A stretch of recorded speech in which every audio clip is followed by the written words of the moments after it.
fungsinya. Pengaturan tentang di bawah ini Sebuah rancangan Yang mana sekda RI. Memasuki bagian dari fungsi peraturan perundang-undangan, yang pertama ada Undang-Undang Dasar, di mana fungsi yang diemban oleh UUD NRI tahun 1945 sesuai dengan alinea keempat pembukaan UUD NRI tahun 1945 yang menyatakan pembentukan suatu pemerintahan negara Indonesia dan menyatakan penyusunan kemerdekaan kebangsaan Indonesia yang terbentuk dalam suatu susunan negara Republik Indonesia. Kedua, ada Undang-Undang yang mengatur lebih lanjut tentang ketentuan UUD NRI tahun 1945, hal-hal yang diperintahkan oleh UU untuk diatur dengan UU dan mengatur hal-hal yang sesuai dengan materi muatannya diatur dengan UU. Lalu ketiga, ada peraturan pemerintah pengganti undang-undang atau Perpu yang mana sesuai dengan ketentuan dalam pasal 22 ayat 1 UUD NRI tahun 1945 berfungsi untuk mengatur hal ihwal kegentingan yang memaksa. Lalu keempat, ada peraturan pemerintah yang mana hal ini sesuai dengan ketentuan pasal 5 ayat 2 UUD NRI tahun 1945 yang menyatakan fungsi peraturan pemerintah adalah untuk menjalankan UU sebagaimana mestinya, di mana materi muatan PP tidak boleh menyimpang dari materi yang diatur dalam UU yang bersangkutan. Kelima, ada peraturan presiden di mana fungsinya adalah melaksanakan ketentuan UU dan PP, mengatur kebijakan dalam penyelenggaraan pemerintahan yang menjadi kewenangan presiden dan meratifikasi perjanjian internasional tertentu selain yang harus diratifikasi dengan UU. Lalu keenam, ada peraturan daerah yang mana sesuai dengan ketentuan UU nomor 23 tahun 2014 tentang Perda, di mana peraturan daerah ini menyelenggarakan otonomi daerah dan tugas pembantuan dan menjabarkan lebih lanjut ketentuan peraturan perundang-undangan yang lebih tinggi. Ketujuh, peraturan kepala daerah yakni melaksanakan peraturan daerah dan hal-hal lain yang menjadi lingkup tugas dan tanggung jawab serta kewenangan kepala daerah. Lalu materi muatan peraturan perundang-undangan, pertama, materi muatan UUD ini menyangkut atau mencakup pembukaan dan batang tubuh. Lalu kedua, materi muatan UU berisi tentang pengaturan lebih lanjut mengenai ketentuan UUD Negara NRI tahun 1945. Materi muatan Perpu sama dengan UU namun hanya berbeda dalam kondisi dan prosesnya saja.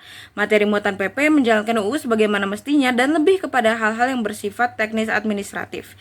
Kelima, materi muatan Perpres, di mana materi diperintahkan oleh UU dan materi untuk melaksanakan PP, penyelenggaraan kekuasaan pemerintahan dan berisi ratifikasi perjanjian internasional. Keenam, materi muatan Perda yang berisi penyelenggaraan otonomi daerah dan tugas pembantuan, menampung kondisi khusus daerah dan penjabaran lebih lanjut dari peraturan perundang-undangan yang lebih tinggi. Sejarah pembentukan peraturan di Indonesia didasarkan pada negara hukum yang menganut hukum tertulis. Nah, tindakan pemerintahan harus berdasarkan peraturan perundang-undangan. Pembentukan peraturan perundang-undangan sendiri telah ada sejak negara Indonesia berdiri, di mana yaitu sebelum maupun setelah merdeka. Hal ini merupakan fondasi utama dalam penyelenggaraan pemerintahan. Nah, pembentukan peraturan di Indonesia sendiri telah diatur dalam berbagai aturan termasuk masa kolonial. Nah, kita bisa lihat pentingnya peran peraturan perundang-undangan membuat proses pembentukannya harus dilakukan dengan tepat dan efisien untuk menjaga legitimasi tindakan pemerintah dan warga negara. Dilanjuti, pengaturan tentang pembentukan peraturan perundang-undangan saat ini diatur oleh Undang-Undang Nomor 12 Tahun 2011, di mana undang-undang ini merupakan pengganti dari Undang-Undang Nomor 10 Tahun 2004 dan terdiri dari 104 pasal dan 13 bab. Undang-undang ini mengatur berbagai aspek seperti perencanaan, penyusunan, pembahasan, pengundangan, dan partisipasi masyarakat dalam pembentukan peraturan perundang-undangan. Selanjutnya, kita akan membahas tentang jenis dan hierarki perundang-undangan, di mana terdapat 7 bentuk hierarki. Yang pertama di sini ada Undang-Undang Negara Republik Indonesia sebagai di urutan pertama. Dilanjuti di urutan kedua ada TAP MPR RI, dan yang ketiga ada UU atau Perpu. Di keempat ada peraturan pemerintah. Yang kelima ada peraturan presiden. Yang keenam ada perda provinsi, dan yang terakhir ada perda kabupaten atau kota, di mana kekuatan hukum peraturan perundang-undangan sesuai dengan hierarki tersebut. Jadi kita bisa lihat di mana posisinya Undang NKRI 1945 sebagai yang paling kuat. Bab 2. Perencanaan Peraturan Perundang-undangan. Pasal 1 ayat 3 Undang-Undang Dasar Negara Republik Indonesia tahun 1945 menyebutkan bahwa negara Indonesia adalah negara hukum. Negara berkewajiban mewujudkan negara hukum tersebut melalui pembangunan hukum nasional yang dilakukan secara terencana, berkelanjutan, dan selaras dengan pembangunan nasional guna mewujudkan tujuan negara. Dalam dokumen perencanaan pembangunan bidang hukum meliputi materi hukum, kelembagaan dan penegakan hukum, kesadaran hukum masyarakat, dan pelayanan hukum. Di bawah ini merupakan perencanaan sesuai dengan jenis peraturan perundang-undangan, yaitu yang pertama ada perencanaan undang-undang, yaitu penyusunan naskah akademik, penyusunan prolegnas, penyusunan RUU kumulatif terbuka, dan penyusunan RUU di luar prolegnas. Kedua, ada perencanaan peraturan pemerintah dan peraturan presiden. Perencanaan ini dilakukan berdasarkan hasil inventarisasi PP dan Perpres yang disiapkan oleh Kementerian Hukum dan HAM, Badan Pembinaan Hukum Nasional, usulan kementerian atau lembaga yang sudah diseleksi berdasarkan kebutuhan atau urgensi dan kesiapan substantif dan teknis. Yang ketiga, ada pengujian undang-undang yang memerlukan dan tidak memerlukan izin prakarsa. Keempat, perencanaan perda provinsi dan perda kabupaten atau kota. Dan yang kelima, perencanaan peraturan perundang-undangan lainnya. Saya masuk ke dalam bab 3 yang berjudul struktur penyusunan peraturan perundang-undangan. Pertama, penyusunan peraturan perundang-undangan di Indonesia terdiri dari 4 tingkatan utama. Pertama ada undang-undang, kedua peraturan pemerintah pengganti undang-undang atau disebut Perpu, ketiga peraturan pemerintah, dan keempat peraturan presiden atau Perpres. Pertama saya akan menjelaskan peran dan mekanisme. Undang-undang memiliki peran sebagai hukum utama negara dengan proses penyusunan yang melibatkan DPR, Presiden, dan MPR. Selanjutnya, Perpu digunakan dalam kondisi darurat, memerlukan evaluasi kritis mengenai urgensi dan dampaknya terhadap sistem hukum. Selanjutnya saya masuk ke dalam PP dan Perpres. PP dan Perpres memiliki fungsi implementasi, namun perbedaan dalam proses penyusunan dan kekuatan hukumnya perlu diperhatikan. Kedua, prinsip transparansi dan partisipasi. Implementasi prinsip transparansi dalam proses penyusunan termasuk melalui kunjungan kerja dan masukan dari masyarakat. Kedua, pentingnya partisipasi aktif dari berbagai stakeholders dalam tahapan pengharmonisan, pembentukan, pembulatan, dan pemantapan konsepsi. Selanjutnya saya akan menjelaskan mengenai kualitas dan juga efektivitas. Tahapan konsepsi sebagai langkah penting yang sering dilewatkan, memerlukan perhatian ekstra untuk memastikan konsistensi dengan prinsip-prinsip hukum. Evaluasi kritis terhadap efektivitas proses penyusunan termasuk dalam hal kecepatan, biaya, dampak, dan juga dampak sosial dan ekonominya. Diperlukan evaluasi juga adaptif. Perluasan peran pengadilan dalam mengecek konstitusional UU dan PP sebagai bentuk adaptasi terhadap perkembangan hukum internasional. Evaluasi kritis terhadap efektivitas sistem perundang-undangan saat ini dan kebutuhan akan reformasi jika diperlukan. Saya masukkan kesimpulan, penyusunan peraturan perundang-undangan merupakan proses yang kompleks dan strategis yang memerlukan kompromi antar departemen, kementerian, serta partisipasi aktif dari berbagai stakeholders. Diperlukan evaluasi kritis dan adaptasi terhadap perkembangan sosial, ekonomi, dan politik untuk memastikan efektivitas sistem perundang-undangan dalam menciptakan lingkungan yang kondusif bagi pembangunan bangsa dan juga pembangunan negara. Selanjutnya dalam bab 4, dalam subbab pertama membahas mengenai pembentukan rancangan undang-undang. Membentuk sebuah undang-undang merupakan kekuasaan yang melekat pada DPR. Secara konstitusional, kewenangan pembentukan undang-undang tercantum dalam pasal 30 Undang-Undang Dasar 1945. Pada saat ini terdapat dua ketentuan peraturan perundang-undangan dalam bentuk undang-undang yang menjabarkan hal tersebut, yakni Undang-Undang Nomor 13 Tahun 2019 tentang perubahan ketiga atas Undang-Undang Nomor 17 Tahun 2014 tentang MPR, DPR, DPD, dan DPRD, dan Undang-Undang Nomor 12 Tahun 2011 sebagaimana telah diubah dengan Undang-Undang Nomor 13 Tahun 2022 tentang perubahan kedua atas Undang-Undang Nomor 12 Tahun 2011 tentang pembentukan peraturan perundang-undangan.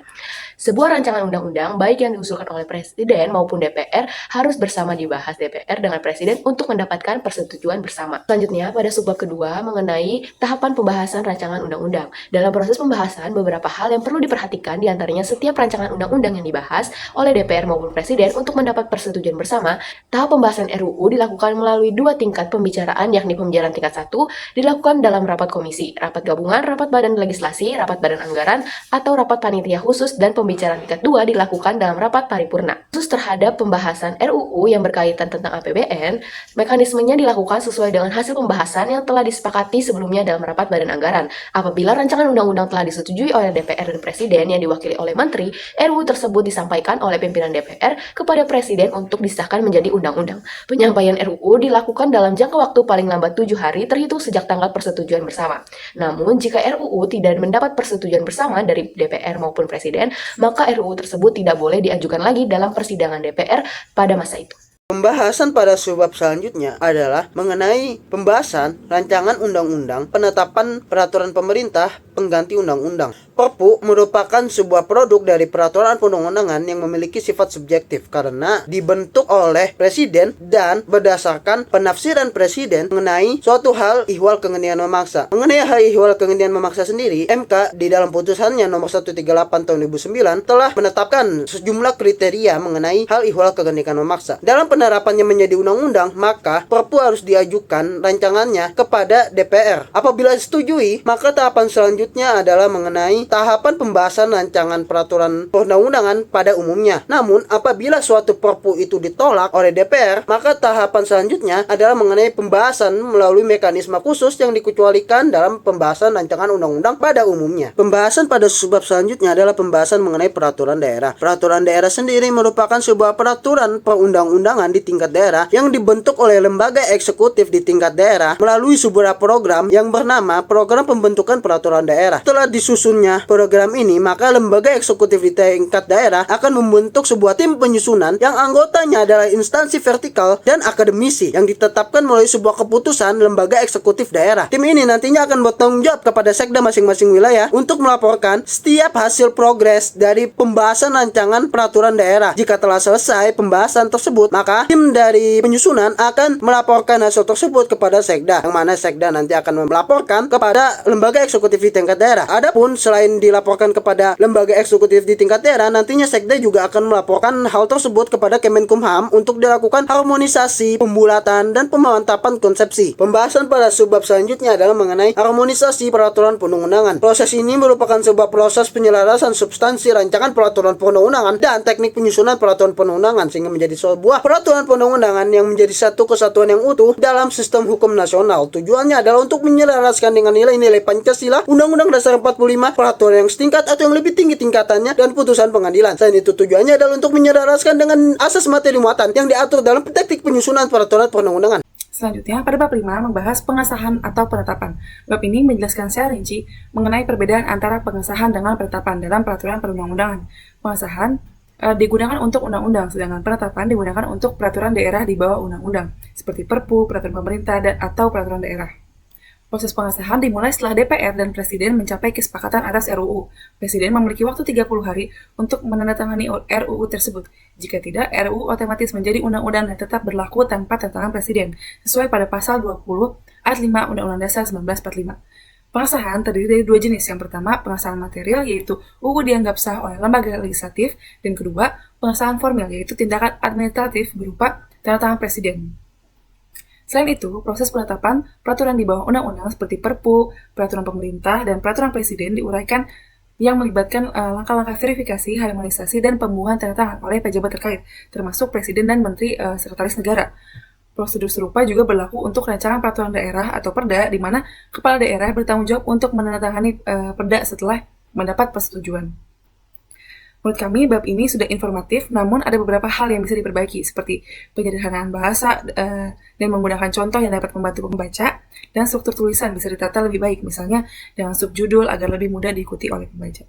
Baik, selanjutnya pada bab 6. Pada bab pengundangan ini, hanya dijelaskan mengenai pengundangan jenis peraturan perundang-undangan tingkat pusat saja. Di bab ini akan dibahas tentang rancangan undang-undang atau rancangan Perpu, rancangan PP, rancangan Perpres, dan rancangan peraturan menteri atau lembaga. Yang mana ini merupakan jenis peraturan perundang-undangan yang diundangkan dalam Lembaran Negara Republik Indonesia, tambahan Lembaran Negara Republik Indonesia, Berita Negara Republik Indonesia, dan tambahan Berita Negara Republik Indonesia. Pada bab ini, ada beberapa subbab yang dibahas di dalamnya, yaitu yang pertama, praktik pengundangan di Indonesia, tata cara pengundangan peraturan perundang-undangan, dan keberlakuan peraturan undang-undangan secara filosofis, sosiologis, dan politis. Pada setiap subbabnya ini, dijelaskan secara mendetail dan rinci juga.